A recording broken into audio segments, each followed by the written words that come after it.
Bapa dan Putra dan Roh Kudus, amin. Allah Roh Kudus, Engkau yang memberikan kepada kami jalan-jalan keluar dalam hidup ini. Engkaulah Allah yang kreatif, inovatif, dan memberikan solusi-solusi yang mungkin tak terpikirkan oleh kami. Bantu kami ya Bapa, supaya kami mampu mengatasi berbagai macam kesulitan yang kami hadapi.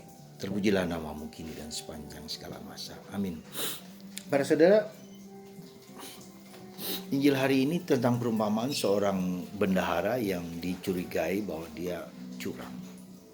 Maka dia dipecat oleh tuannya. Tetapi dalam situasi yang sulit itu dia mencoba untuk bagaimana saya diselamatkan oleh situasi seperti itu. Maka dengan kreatif, dengan ide yang baru, dia membuat semacam, kalau menurut kita mungkin ada kecurangan, ada kelicikan dari si bendahara ini. Orang-orang yang berutang dari 100 ditulis supaya menjadi 50 atau 70. Dengan harapan ketika dia melakukan hal tersebut, maka dia akan diterima oleh orang-orang yang berutang tersebut. Lalu Yesus mengatakan, memuji orang-orang yang cerdik yang seperti itu. Tentu saja Yesus tidak mau mengatakan bahwa Yesus membenarkan orang kecerdikan, keculasan, dan keserakahan serta kecurangan bendahara itu. Bukan itu yang Yesus mau sampaikan. Tetapi adalah bahwa dia ingin menunjukkan kreativitas dari sang bendahara itu, bagaimana dia bisa menyelamatkan dan diselamatkan dari situasi seperti itu. Ya. Itu yang saya kira perlu menjadi bahan permenungan dan message-nya dari Injil tersebut. Adalah bagaimana kita kreatif, bagaimana kita mencari inovasi cara-cara baru untuk bisa menyelamatkan diri sendiri dan orang lain. Ya, itulah yang saya kira perlu menjadi suatu pertimbangan bagi kita. Nah, dalam zaman ini kita selalu berada pada suatu yang disebut comfort zone, zona nyaman. Kita cukup berada di situ, kita merasakan cukup, kita merasakan apa adanya, dan kita merasakan tidak perlu berubah. Dan ini merupakan sesuatu tantangan yang tidak ringan dari kita semua untuk berubah, untuk melihat situasi yang baru, untuk mendapatkan sesuatu cara-cara dan solusi-solusi yang mungkin tidak sesuai dengan situasi zaman tersebut. Dan itu bisa kita lihat dalam diri orang kudus kita hari ini, Santo Carlos Borromeus, ya, di mana dia pada zamannya dengan sangat cerdas, sangat kreatif untuk menemukan cara-cara yang baru. Ya. Dan itu kita bisa melihat di dalam kehidupan kita sekarang ini. Misalnya contoh, ya, perkembangan teknologi komputer, teknologi komunikasi dengan internet. Katakanlah orang yang cerdas sampai sekarang itu seperti misalnya Tesla, katakanlah seperti Elon Musk, Alibaba, dan banyak yang lain yang mencari cara-cara baru di dalam perkembangan yang zaman ini. Bagaimana kita minta untuk bisa mencari jalan keluar, bagaimana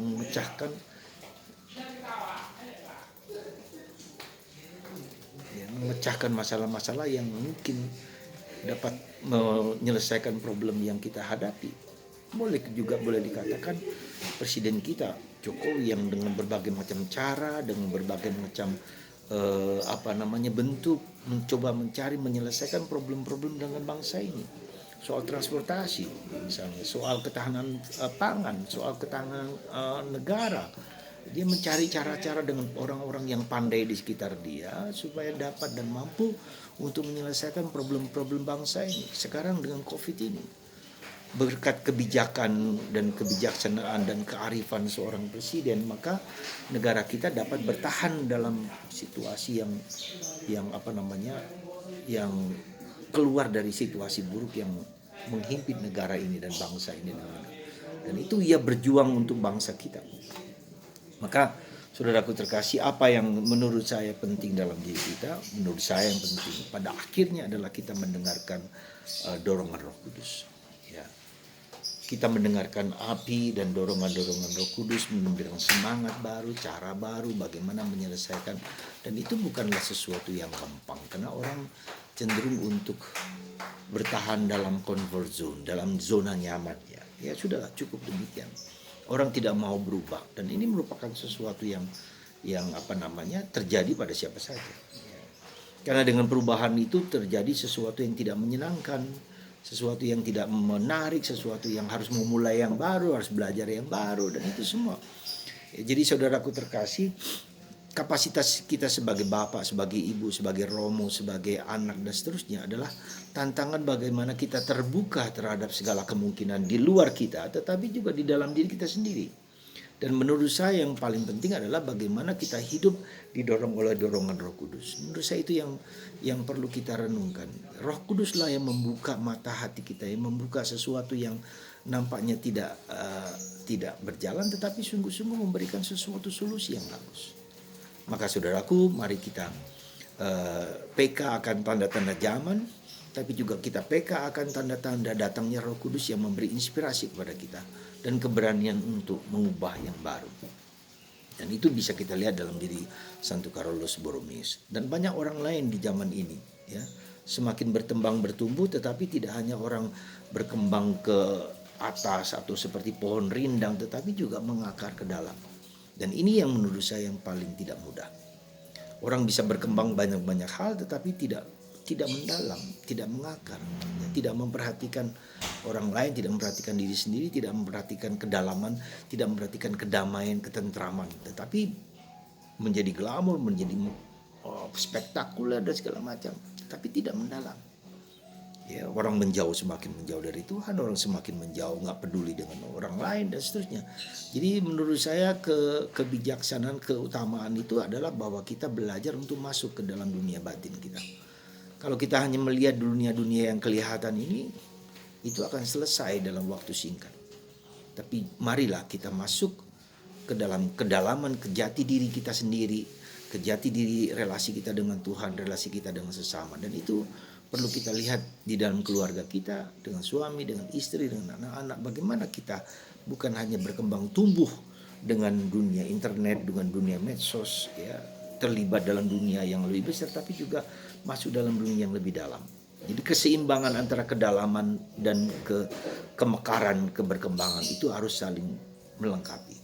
Ya, semoga kita semakin bijak, semakin kuat dalam menyatukan hidup kita satu sama lain dalam kemasyarakatan dan kehidupan kita. Semoga Anda dan saya dikuatkan untuk terus mencari cara-cara baru, mengembangkan diri sendiri, mengembangkan orang lain, tetapi juga memperdalam hidup batin kita. Tuhan memberkati kita semua, Bapa dan Putra dan Roh Kudus. Amin.